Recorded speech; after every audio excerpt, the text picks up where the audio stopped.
గా నేర్చుకోవాలా? అప్టాక్స్ తో మా ఉచిత లైవ్ వెబినార్లలో చేరండి. ఆల్గో ట్రేడింగ్ కేవలం ₹10 బ్రోకరేజీ అందుబాటులో ఉంది. ఇప్పుడే అకౌంట్ ఓపెన్ చేయండి.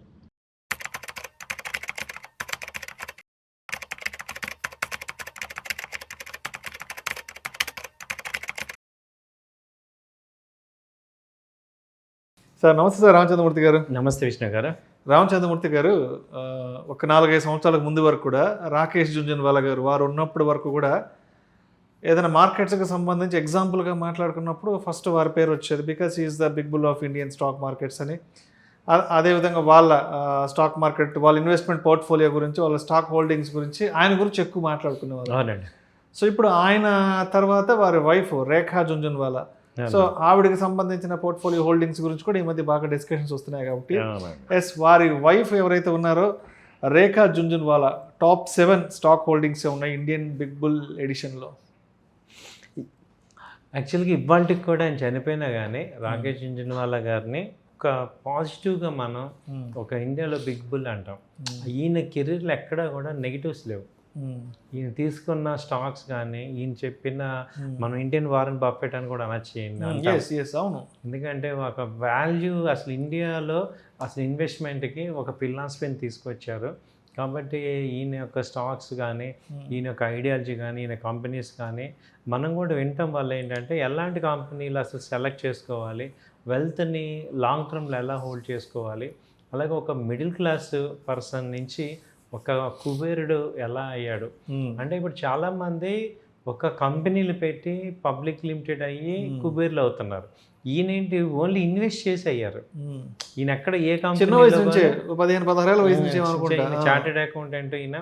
అలాగే ఈయన ఏ కంపెనీ పెట్టలేదు కానీ కంపెనీలు ఇన్వెస్ట్ చేసి ఇక కుబేర్లు అయ్యారు. సో ఇప్పుడు మనం ఎవరమైతే మనం ఇప్పుడు ప్యాసివ్ ఇన్కమ్గా మనం చూస్తున్నామో వాళ్ళందరికీ కూడా ఒక రకంగా ఈయన మార్గదర్శకుడు. కాబట్టి ఈయన వైఫ్ రేఖా జుంజున్వాలా గారు, సో ఈవిడ స్టాక్స్ అన్నీ కూడా ఆయనవే వచ్చాయి. ఇద్దరికి కలెక్టివ్గా చూసుకుంటే ఫస్ట్ టైటాన్ కంపెనీ. టైటాన్లో వీళ్ళది ఎంత ఉంది ఇప్పుడు ప్రజెంట్ రేట్ అయితే 4,500 5,000 ఆల్మోస్ట్ ఉంది. సో ప్రజెంట్ ఈయన దానిలో ఎన్ని షేర్లు ఉన్నాయంటే దాదాపు 5.31% స్టేక్ ఉంది. 4,71,00,000 షేర్లు. 4,71,87,470 షేర్లు ఉన్నాయి ఒక టైటాన్లో. సో ఇది వర్త్ వచ్చి 21,000 crores మినిమం వర్త్ ఉంది ఇప్పుడు ప్రజెంట్ వాల్యూ అరౌండ్ చూస్తే. సో అంత వెల్త్ ని ఆయన టైటాన్ ₹5 కొన్నానని చెప్పారు. అవునవును, టైటాన్ అంటే రాకేష్ జుంజున్వాలా అంటే ఫస్ట్ ఇంకా టైటాన్ గురించి మాట్లాడితే ఎన్ని అప్ అండ్ డౌన్స్ వచ్చినా ఆ కంపెనీ నుంచి బయటికి రాలా. సో ఒక 3 ఏళ్ళు అది డౌన్ ట్రెండే ఉంది.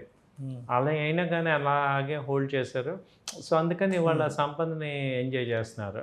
సో నెక్స్ట్ కంపెనీ ఏంటంటే స్టార్ హెల్త్ ఇన్సూరెన్స్. సో ఆయన ఇన్సూరెన్స్ ఇండస్ట్రీలో బాగుంది గ్రోత్ అనుకొని ఈ స్టార్ హెల్త్లో ఇన్వెస్ట్ చేశారు. దాదాపు 15.6% స్టేక్ ఆయనకు ఉంది. దాని నెంబర్ ఆఫ్ షేర్స్ చూస్తే 9.6 crores షేర్స్ ఉన్నాయి. వర్త్ వచ్చి 5,000 crore worth as on date ఉంది. ఆ తర్వాత మెట్రో బ్రాండ్, మెట్రో షూస్. ఈ మెట్రో బ్రాండ్ దీనిలో ఏంటంటే ఈయన 14% స్టేక్ అయితే దీనిలో ఉంది. సో దాదాపు 4,000 crores వర్త్ ఇప్పుడు ఉంది. ఇది ప్రజెంట్ నెంబర్ ఆఫ్ షేర్స్ వచ్చి ఆల్మోస్ట్ 4 కోట్ల వర్త్ షేర్స్ ఆయన దగ్గర ఉన్నాయి మెట్రోలో. తర్వాత మేజర్గా ఫోర్టిస్ హెల్త్ కేర్, దీనిలో దాదాపు 3 కోట్ల షేర్లు ఉన్నాయి ఆయనకి. 4% స్టేక్ అది ఉంది. అలాగే ఇప్పుడు మొత్తం కలెక్టివ్గా 3,000 crores వాటి యొక్క వాల్యూ. తర్వాత టాటా మోటార్స్ 2 కూడా స్ప్లిట్ అయినాయి. టాటా కమర్షియల్ వెహికల్స్లో వచ్చి 4.87 కోట్ల షేర్లు ఉన్నాయి. వర్త్ వచ్చి 2,000 crores, 1.3% స్టేక్ అయితే దానిలో ఉంది. అలాగే టాటా మోటార్స్ ప్యాసింజర్ వెహికల్స్లో కూడా ఆయనకి 4.87 కోట్ల షేర్లు వచ్చాయి. అది వర్త్ వచ్చి దాదాపు 1,600 crores ఉంది ప్రజెంట్. 1.3% స్టేక్ ఉంది. ఆ తర్వాత చూసుకుంటే ఫెడరల్ బ్యాంక్లో వచ్చి దాదాపు 5.9 కోట్ల షేర్లు ఉన్నాయి. 2.4% స్టేక్ ఉంది. దాదాపు 2,000 crores వర్త్ ఉన్నాయి అన్నమాట ఇవి. సో ఈ మేజర్ టాప్ 7 హోల్డింగ్స్ ఇవి ఉన్నాయి. సో దీన్ని బట్టి మనకు అర్థమవుతుంది ఏంటంటే మేము ఈ షేర్లు కొనండి అని మేము చెప్పట్లేదు. ఓన్లీ ఇది అడ్వైజ్ ఎడ్యుకేషన్ పర్పస్ కింద తీసుకోండి. ఇది ఒక డేటా ఇన్ఫర్మేషన్ మీకు ఇస్తున్నాం. అంటే ఇప్పుడు ఇక్కడ రేఖా జుంజున్వాలా గారి వాళ్ళ యొక్క స్టాక్ హోల్డింగ్స్ అంటే పోర్ట్ఫోలియో డైవర్సిఫికేషన్ గురించి ఒకసారి చెప్పండి. టైటన్ ఒకటి ఉంది, తర్వాత స్టార్ హెల్త్ ఉంది, హెల్త్కి సంబంధించి మెట్రో ఒకటి ఉంది, ఫోర్టిస్ ఒకటి ఉంది, టాటా మోటార్స్ ఉంది, ఫెడరల్ బ్యాంక్ ఉంది, టాటా మోటార్స్ ప్యాసింజర్. అంటే అర్థమైపోతుంది ఆ వైవిధ్యభరితమైన పోర్ట్ఫోలియో డైవర్సిఫికేషన్ అనేది. పోర్ట్ఫోలియోలో ఇంకోటి చూస్తే ఇంకా ఈయనకి లార్జ్ క్యాప్ తీసుకుంటే ఒక 4 ఉన్నాయి, మిడ్ క్యాప్ ఏమో 3 ఉన్నాయి. టాటా మోటార్స్ కానీ, ఈ ఫస్ట్ టైటాన్ కానీ, ఈ స్టార్ హెల్త్. లార్జ్ క్యాప్ తీసుకుంటే మిడ్ క్యాప్లో federal health, federal bank, Fortis ఇవన్నీ వస్తాయి అనమాట. సో డిఫరెంట్ సెక్టర్స్ తీసుకున్నారు. నేను ఈ మధ్య ఏంటంటే ఒక అకౌంట్ చూశాను, సో మీకు కూడా అర్థం కావటానికి ఇది చెప్పేది ఏంటంటే, ఒక ఆయన 10 lakhs ఇన్వెస్ట్ చేశారు, 60 కంపెనీలో పెట్టారు. ఆయన నాకు పంపించి ఆ పోర్ట్ఫోలియోని నాకు ఇప్పటిది ఎటు అసలు ప్రాఫిట్స్ రావట్లేదు, ఏం చేయమంటారు అంటే నాకు ఇదే గుర్తొచ్చింది.